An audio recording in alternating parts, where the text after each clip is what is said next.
Bienvenue dans le podcast Accès Succès. Aujourd'hui, 125e épisode de podcast et je te donne un outil super puissant pour t'aider. Donc, comment faire ton autodiagnostic organisationnel en 5 points. Donc, podcast hyper pratico-pratique. Souvent, on pense que c'est seulement les consultants ou des experts comme moi qui peuvent venir dans vos entreprises et poser un diagnostic organisationnel. Et bien sûr, c'est un service que je peux faire, que je peux offrir. Mais la vérité, là, c'est que toi aussi, comme entrepreneur, tu peux déjà prendre un petit peu ton pas de recul, prendre le temps d'évaluer rapidement, scanner ton entreprise et de façon assez rapide et solide, voir où est-ce que ça fonctionne bien, puis aussi qu'il y a des fuites dans le bateau.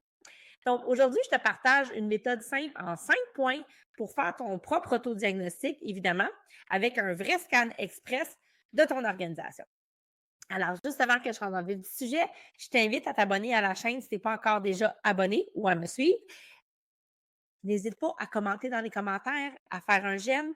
Ça m'encourage évidemment et ça permet de rejoindre plus de gens. D'ailleurs, tu peux faire partager cet épisode-là à quelqu'un à qui tu penses que ça peut servir si jamais.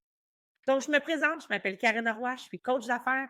J'aide les entrepreneurs à bâtir des équipes et des systèmes performants pour structurer la croissance, mais surtout pour vous aider à sortir des opérations. Ah, pourquoi c'est important de faire un autodiagnostic organisationnel? Bien, je pense que tout entrepreneur doit être capable de se remettre en question, doit être capable d'aller voir qu'est-ce qui se passe à l'intérieur. Puis là, des fois, on est bon, on construit pas, on grossit, puis on grandit, puis un moment donné, on a peut-être construit des affaires que ça vaudrait la peine de retourner voir si ça a toujours du sens. C'est bon de prendre du recul, d'aller détecter les goulots, où c'est que ça bloque. Puis là, je m'excuse de ce que je vais dire, mais tournez la lunette vers vous parce que bien souvent, on est le goulot d'étranglement en tant que leader. OK? Donc, c'est important. Et d'essayer de trouver les erreurs qui peuvent être coûteuses pour vous et votre entreprise. Donc, c'est important d'aller faire le tour du chapeau et d'aller prendre le temps d'analyser tout ça. Évidemment, ça ne remplacera jamais un diagnostic complet par un professionnel, mais ça va quand même te permettre d'aller mettre le doigt sur où tu dois te concentrer pour le moment, où mettre ton focus par rapport à ce que tu vas découvrir, bien évidemment, suite à cet autodiagnostic-là que tu vas faire. Donc, les 5 points de diagnostic laser que je veux te partager aujourd'hui. Le premier des endroits où ce que tu dois aller mettre ton nez, puis tu devrais tout le temps avoir le nez là, c'est les finances. C'est le nerf de la guerre, c'est ça qui fait vivre ton entreprise, c'est le poumon de ton entreprise. S'il n'y a pas d'air, s'il n'y a pas d'oxygène, s'il n'y a pas d'argent, de cash flow, c'est extrêmement difficile de faire évoluer, de faire avancer de l'argent. La croissance nécessite d'avoir accès à des fonds, sans parler du stress puis de la pression que ça peut vous mettre sur les épaules. Quand on a une équipe, quand on a des salaires à payer, on a de l'engagement, c'est une source de stress, donc il faut se mettre le nez dans les finances et rapidement. Donc, qu'est-ce qu'on veut vérifier? On veut vérifier évidemment le cash flow, la trésorerie, les délais de paiement. Est-ce qu'on paye à temps nos fournisseurs? Quelle est la rentabilité par projet slash par client? Donc, souvent, on sous-estime cet aspect-là. On est habitué, on estime que faire une job, par exemple, va coûter tant et on facture tant au client. Et là, on n'a peut-être pas pris en compte des imprévus, l'employé que finalement, ben, il brette. Ça lui prend 3 fois plus de temps que d'habitude. Puis la première des affaires qu'on sait, c'est que notre marge de profit, elle se fait gruger. Donc, assurez-vous que vous avez des indicateurs pour suivre ces variables-là dans un premier temps et que vous avez accès à ces informations-là. Et déjà là, si vous n'avez pas accès à ces données-là, c'est un drapeau que je lève aujourd'hui puis que je vous invite à mesurer. Donc, si vous n'êtes pas capable de répondre rapidement à la question, il y a quelque chose qui est préoccupant. Vous ne devriez pas être en mesure de pas capable de répondre à ça. Donc, combien est-ce qu'il vous reste avoir tout payé? OK? Et si vous n'êtes pas capable de répondre à ça, donc c'est votre marge de profit, il y a un drapeau. Maintenant, la deuxième des choses que tu veux aller voir, évidemment, c'est tes ventes et ton pipeline de vente. Donc, au-delà du cash flow, qu'est-ce qui génère des revenus dans ton entreprise? Évidemment, c'est les ventes. Donc, comment est structuré ton système de vente, ton pipeline? Est-ce que tu fonctionnes juste de bouche à oreille? Est-ce que tu as du bon référencement? Est-ce que tu fais de la publicité? Est-ce que tu sors parce que tu as plein d'évaluations sur le Google et tu n'as pas besoin de payer des Google Ads? Tout ça, c'est possible, mais quel est présentement ta source de revenus principale? Est-ce que tu as tous tes œufs dans le même panier avec un gros contrat, puis si demain matin, ce gros contrat-là disparaît, tu te retrouves, je m'excuse l'expression, mais le cul à l'eau. Donc, c'est quoi votre processus, vos systèmes de vente? C'est quoi la régularité des ventes? Donc, qu'est-ce qui rentre comme demande potentielle? La diversité de la clientèle que vous desservez? Les dépendances à quelques gros clients, comme que je viens de nommer. Donc, ce sont toutes des zones de fragilité qu'il faut aller voir. Donc, si plus de 30 de ton chiffre d'affaires vient d'un seul client, il y a un risque. Et il y a un risque qui n'est pas négligeable et je vous invite à en prendre conscience pour pouvoir prendre les mesures pour prévenir si jamais, comme je vous dis, ce grand client-là devait disparaître. OK? Donc, deuxième chose qu'on vérifie, c'est les ventes, de pipeline. On veut avoir des choses en action pour qu'il y ait de quoi de steady ou de croissant qui va rentrer, évidemment, dans l'entreprise. Évidemment, l'équipe qui va faire aussi toutes les ventes. Donc, ça m'amène au troisième point, ton équipe et tes ressources humaines. Donc, là, il y a plein d'indicateurs qu'on peut aller scanner, mais premièrement, ce qui coûte cher, le taux de roulement. Vous n'avez pas idée à quel point ça coûte cher pour une entreprise, le taux de roulement. Donc, si tes employés sont là 3 mois, moins d'1 an, ça roule beaucoup, le temps que vous les recrutez, que vous les formez, qu'ils deviennent, si on peut dire, semi-autonomes, puis que la roue est toujours à recommencer, ça coûte excessivement cher financièrement au niveau de la qualité des services que vous donnez, puis aussi de votre énergie. Donc, ça, c'est important d'aller voir le taux de roulement. La charge de travail. Est-ce que vous avez des équipes qui tournent en rond ou vous avez des équipes qui travaillent super fort et qui n'ont pas le temps de tout faire? Comment ça se passe? Y a-t-il des iniquités, des inégalités, justement, entre certaines équipes, entre certains employés? Donc, il faut aller voir ça. Le niveau d'autonomie des équipes. Les employés qui ne sont pas autonomes vont venir vous solliciter énormément. Ils vont travailler moins rapidement, vont entendre la validation. Donc, ce sont tous des choses, des facteurs que vous devez aller observer, que vous devez aller voir dans tous les différents départements que vous avez. Particulièrement aussi au niveau du département des ventes, mais au niveau de votre service à la clientèle. Votre réputation, la qualité de votre service, de votre mission, c'est votre raison de vivre. Donc, allez vraiment creuser là-dedans.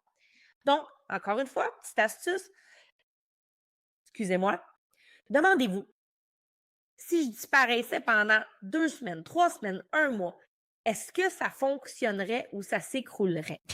C'est une question qui n'est pas banale pour avoir des équipes autonomes. Donc, on veut en fait des équipes autonomes et on peut s'absenter. Donc, ça veut dire qu'on a confiance que même si on n'est pas là, le travail va se faire, ça va bien rouler. Puis même si on est chanceux, ça va même se développer. Généralement, les employés vont être capables de tenir le fort peut-être jusqu'à quelques semaines, 1 mois. Maintenant, si vous n'avez pas une forte équipe de leadership, de gestion et que vous vous absentez en tant que propriétaire, ça se peut que ça ne se développe pas autant parce que personne ne va avoir à cœur autant que vous, votre business, votre entreprise.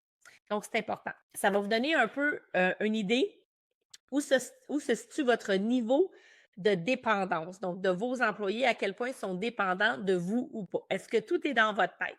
Donc, allez-y un peu par département, si on peut dire, mais allez scroller puis scanner tout ça pour vous faire une bonne tête. Évidemment, prenez des notes. Donc, si ça fait du sens, tout ce que je te dis jusqu'à maintenant, écris-moi-le dans les commentaires, fais-moi un j'aime, ça m'aide encore une fois. Et je continue avec le 4e point pour aller faire ton autodiagnostic. Ça va être tes processus et ton organisation interne. Des fois, là, c'est assez chaotique. Donc, vérifie. Est-ce que les rôles, les responsabilités sont clairs? Est-ce qu'ils sont compris de tous? Est-ce que tes processus critiques, et là, je vais t'expliquer qu'est-ce que je veux dire par processus critique, sont documentés ou sont juste documentés dans ta tête? Et là, encore une fois, si tu te ramasses aux soins intensifs pendant 3 mois de temps, puis c'est tout dans ta tête, puis tu as un trauma crânien, on est dans la chenoute, là, on va se le dire. Donc, les processus critiques, ça veut dire que ça doit être compris, intégré de tout le monde de ton équipe. Ça veut dire qu'il y a une trace, qu'il y a des écrits, qu'il y a des façons de faire mis en place. Et si ces processus-là ne sont pas faits, ne sont pas appliqués dans les règles de l'art, ça peut compromettre significativement l'atteinte de tes objectifs ou même la rentabilité de ton entreprise. Donc, ça a un impact financier, Ça pourrait t'emmener là, à la rue, OK? Je vais le dire aussi sec que ça, mais c'est vraiment ce que c'est. Donc, vous devez vous assurer que minimalement, vos processus critiques, donc ça demande un peu de réflexion, là. Vous ne pouvez pas juste faire ça sur un coin de table, de réfléchir. Qu'est-ce que j'ai vraiment besoin que les gens sachent? Puis si c'est pas fait, puis si j'étais pas là pour leur dire quoi faire, ça marcherait vraiment pas. Donc, identifier dans un premier temps vos processus critiques. Sont-ils faits? Sont-ils documentés? Sont-ils compris, intégrés, évidemment, appliqués au sein de votre équipe? Et maintenant, si tu passes encore par toi, donc là, c'est vraiment une question simple que vous pouvez vous poser. Si tout passe encore par vous présentement, il y a un goulot d'étranglement et c'est toi le goulot d'étranglement et ça fragilise énormément ton entreprise. OK? Et maintenant, cinquièmement, la vision, la stratégie de croissance. Donc là, on prend un petit peu plus d'auteur, mais là, vous devez vous projeter. Est-ce que vous savez exactement où vous voulez être dans les 12 et les 24 prochains mois? Avez-vous une planification stratégique? Est-ce que c'est un document que vous avez fait, que vous avez mis tablette ou vous le suivez? Est-ce que votre équipe est alignée aussi dessus? Est-ce que c'est partagé? Est-ce que c'est diffusé? Ça transpire-tu dans les actions qui sont mises en place dans votre entreprise? Donc, être un leader, c'est être un visionnaire. Et si on ne veut pas stagner, si on veut continuer à prendre de la croissance, il faut avoir un moment donné, toujours un plan puis une coupe de longueur d'avance pour savoir où est-ce qu'on s'en va. Donc, avez-vous cette vision-là? Est-ce qu'elle est projetée? Est-ce qu'elle est partagée? Est-ce qu'elle est comprise de vous-même? Puis savez-vous où vous allez? Puis c'est quoi l'écart là, aujourd'hui? Dire, puis j'ai l'impression que je ne me rendrai pas là dans 12 mois ou même dans 2 ans. Qu'est-ce qui fait que je ne me rendrai pas là? Puis qu'est-ce qui fait que je vais me rendre aussi?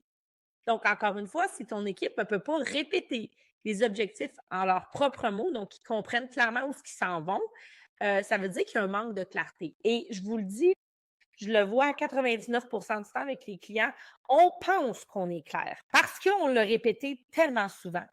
Mais la vérité, là, c'est que le temps que ça vous a pris, vous l'intégrer, le comprendre, ça vous a pris des années. Vous l'avez construit de vous-même. Vos employés, même si vous les répétez plus souvent, bien souvent, ça ne veut pas dire que c'est clair pour eux. Donc, c'est un gros piège à faire attention. Plutôt que de le répéter, essayez de demander, donc poser des questions ouvertes. Qu'est-ce qu'ils ont compris? Qu'est-ce qu'ils ont compris de ce que vous demandez, de ce qui est attendu d'eux, des objectifs? Et si vous l'expliquez dans leurs mots, vous allez voir tout de suite, il est où l'écart? Ah non, non, c'est pas ça que je voulais dire. Ah, c'est ça qu'ils ont compris. OK, comment est-ce que je peux rattraper la situation? Comment est-ce que je peux mieux leur expliquer pour que ce soit plus clair? Donc, la clarté, souvent, c'est facile à régler, mais bien souvent, on manque de clarté en tant que leader. Je le vois vraiment très, très, très souvent. Donc, en gros, si je résume ce que je viens de dire aujourd'hui, donc les 5 points, les finances, département des ventes, l'équipe, les processus et la vision. Et déjà, tu vas être capable d'avoir une bonne lecture éclair de ton entreprise. En train de déraper, est-ce que ça va bien? Y a-t-il des zones de fragilité? Et vous allez être capable de vous concentrer sur où vous mettez votre énergie. Donc, ton rôle de leader, c'est pas d'éteindre des feux toute la journée. OK? Puis c'est ça que tu es en train de faire. Il y a un problème. Je t'invite à réserver un appel avec nous. C'est exactement ça qu'on fait. On vous aide à sortir de ces opérations-là, d'arrêter d'être pogné dans les 2 pieds sur le plancher, puis on vous aide à jouer un petit peu plus stratégiquement. Donc, c'est aussi de rester avec de la lucidité, puis de voir vraiment qu'est-ce qui freine ta croissance, puis d'agir, de prendre action sur ça. Donc, si tu as envie de savoir comment est-ce qu'on peut t'aider avec ça, la méthode Lead Focus, c'est exactement l'accompagnement que j'offre. C'est un accompagnement sur 6 mois où c'est ça qu'on vient faire. On ne fait pas un diagnostic organisationnel. En fait, on va travailler dans toutes ces sphères-là pour t'aider à construire, à solidifier les fondations, à mieux t'organiser, à optimiser, à te donner les connaissances, les compétences de gestion dont tu as besoin. On t'aide à bâtir des équipes solides qui collaborent ensemble, qui sont unies et on t'aide à structurer, à mettre en place les systèmes, les structures dont tu as besoin. Et surtout, on t'aide à devenir un super leader, on t'aide à développer ta posture de leadership. Donc, tu as envie de savoir comment tu peux toi aussi transformer ton entreprise, réserve un appel, tu peux trouver les liens dans les commentaires. Et sur ça, je te dis merci. On se retrouve la semaine prochaine pour un prochain épisode.